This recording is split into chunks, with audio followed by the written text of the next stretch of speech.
An Alabama death row inmate is scheduled to die later this week, but supporters say his case deserves a second look. A jury initially sentenced Jeffrey Lee to life in prison, but a judge later overrode that decision and sentenced him to death. But supporters pointing to a change in law as to why he should be spared. But that change doesn't directly impact Lee.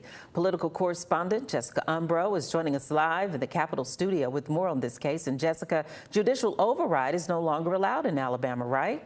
That's correct, Val, but Lee's death sentence was handed down before that rule took effect. Governor Ivey signed a bill banning the practice roughly 9 years ago. Groups like the Equal Justice Initiative point out, though, that roughly 1 in 5 Alabama death row inmates are there because of judicial override.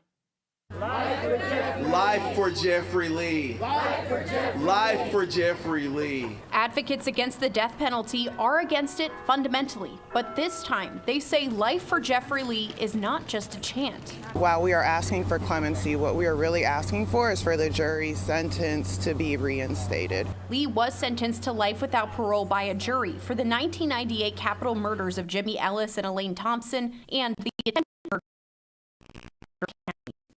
Overrode the sentence for the murder charges, upgrading Lee's life sentence to a death sentence. Governor Kay Ivey banned judicial override, citing a bill that applied for future cases, but not for cases decided before the ban like Lee's. We have time, Governor Ivey.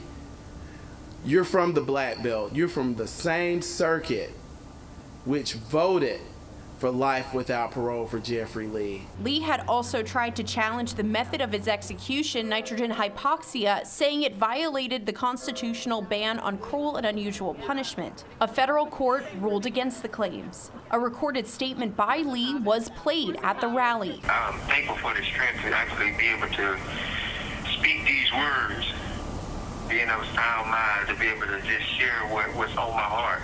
To not only help me, but help others that's coming after me, to help others that may find themselves in the same position. Governor Ivey told me in a statement that she does not plan on granting clemency, citing 2024 execution where the person who was sentenced to death also had their sentence overruled by a trial judge. Back to you, Mark.